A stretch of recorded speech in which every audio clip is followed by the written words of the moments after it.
I've seen some videos posted recently talking about essentially decoupling of OSR from D&D, or how the fall of D&D, whatever that is, OneD&D and the apocalypse that's sure to follow is going to be a boon for the OSR.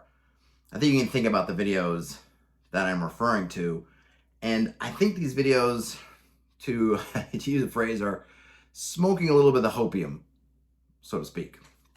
When you talk to publishers, and I've talked to a couple and I've listened to them speak, the bigger publishers, your kobolds, your frog gods, and others, have been very happy with Wizards of the Coast up until now. Now, that's not to say that they know what's going on with OneD&D or have any insider information, but just as entities, they are happy to have Hasbro and Wizards in the game and performing strongly. Why? Because it's that raising the water level, raises all boats, right? So you get Wizards and all their promotion of D&D, and even if these smaller publishers don't benefit directly, there's a lot of benefits indirectly, and they see a lot of people come out of the D&D ecosystem find them. So their fortunes are raised as Wizards' fortunes are raised. The way I like to look at this, you think about a funnel in sales. I talk about the sales funnel. You start with something like advertising, that's the top of the funnel, and then you're working and working and working down the funnel till, well, at the end, you get to the add the thing to your cart and check out. And we know that you lose people all along the way. A whole bunch of people see your ad on TV, but only a certain portion more go to the website, only a certain portion more, and then add in their shopping cart, and then a certain slighter portion actually follow through with sales. What Wizards does, it creates a ginormous funnel, not just for D&D, but for tabletop role-playing games as a whole. And everybody that they may lose, all those folks coming down the D&D funnel, as they're dropping along the way into different spots, some of them drop into the funnels of other publishers, whether it's a D&D or D&D-like game or a totally different tabletop RPG system.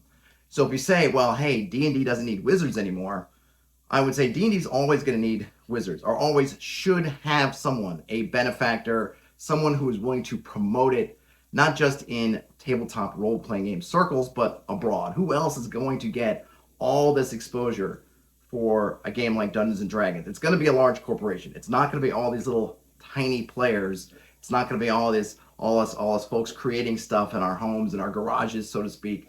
It's going to be people like Wizards. So to say that we don't need them anymore, well, what does need mean? Sure, if we're all doing this just as a hobby, if it's not our main occupation, we all have day jobs to do this on the side. Do I need Wizards? No, I don't. But to say as a whole that we don't need it, I think we do. I think we always will need or want someone to be shouting out the product into the world at large. And even if that product ultimately isn't the one that we favor or isn't the one that we want to play or run, that attention through the funnel is going to get people. People are going to say, oh, I saw the D&D movie. It was terrible, but it has made me think about this. And don't you do something like that? Can you tell me about it? Sure, I'll do that. Oh, grandma went to Target and got the D&D starter kit. Let's try that. Oh, we don't like that so much, but now we've been open up to that world. Let's see what else is out there.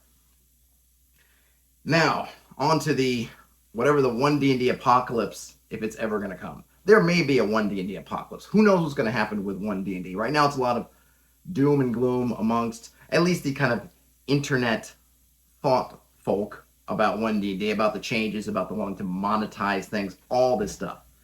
Is that good for, say, independent folks in the hobby? Again, I say no, because if D&D were to go the way of 4th edition and just implode onto itself, it's going to take all that attention with it. And what are we left with? I just talked about the funnel. Who is going to be broadcasting out this big funnel? I don't think the hobby can and should just be static with just the people who are already in here are in here. I don't think that's good enough. That may be fine for some folks, and just on a table-to-table thing, sure, it doesn't matter for my little community whether new people come in, but that's how you keep a hobby alive and vibrant, is to have continually having new blood coming in and rejuvenating it. And where do you get that from? You get that from the big funnel. Do you think that a Target, a Barnes & Nobles, a Walmart is going to, if the starter kits for D&D or OneD&D just flame out and they can't sell them, do you think they're going to replace them with somebody else's starter kit? No. They'll just move those out and they'll fill it up with another version of Monopoly or another version of Chutes and Ladders or something else. Nobody is going to be in a position to fill that void. It's all just going to be gone. And then instead of having a big box presence, a presence in the larger outside the hobby universe, there's just not going to be one. Probably until D&D comes back. Presumably, if OneD&D fails, they'll try it again with 2D&D. They'll do something, or somebody else decides to shell out a bunch of money. But to say that, oh, they're just going to go to Pathfinder 2nd Edition. Nobody's going to Pathfinder 2nd Edition now. I don't know if people haven't gotten a feel for it and a love for it. I don't think that just, well, OneD&D failed, so let's all go to Pathfinder 2nd. I don't think that's happening. And I don't think they're all coming to the OSR either. I don't think, whoa, OneD&D's failed, let's go play the OSR. The reason is the OSR doesn't appeal to the main D&D audience. All the stuff that folks like to complain about in terms of the OSR, about D&D 5th edition, let's say, superhero characters, not a lot of high stakes, narrative driven. This is what they want. This is not something that Wizards did and then they did some kind of hocus pocus and mesmerized everybody. This is what a lot of the community wants. What OSR game is giving them that? I don't really think there are any. And even if there are, they're going to be hard to find. I'm sure there are going to be arguments, this or that, and where are you going to get them? Do you think that these folks that go from 5th edition and become disenchanted OneD&D are now going to search out some really niche product that doesn't even give them the experience they want? No, they're not going to do that. They'll probably just stick with playing 5th edition D&D. They've got all the books.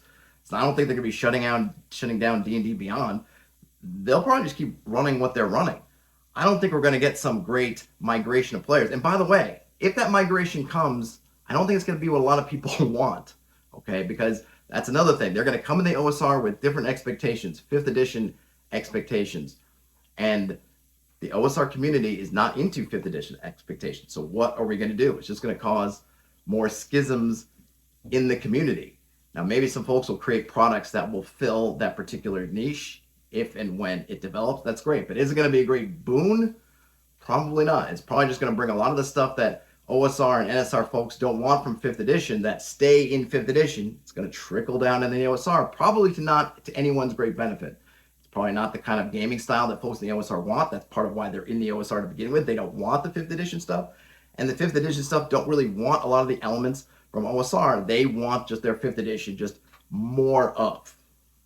So whatever happens with Wizards of the Coast, Hasbro, D&D, OneD&D, 5th edition D&D, 6th edition D&D, do I think it's going to be some great boon for OSR, NSR? No. Do I think it's going to be a great help to OSR, NSR?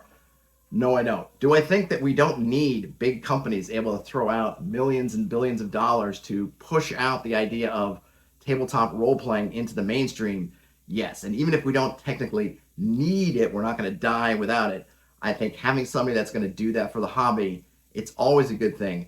And I don't think we should underplay that, whether we end up liking the entity or not. The fact is, it gives us a spotlight, and then hopefully we can take the folks that come in through that spotlight, come in through the funnel, come in, join us, come in, and we can route them down to the gaming that we enjoy. That's my take. What's yours? Let me know. Otherwise, game on. I'll talk to you later.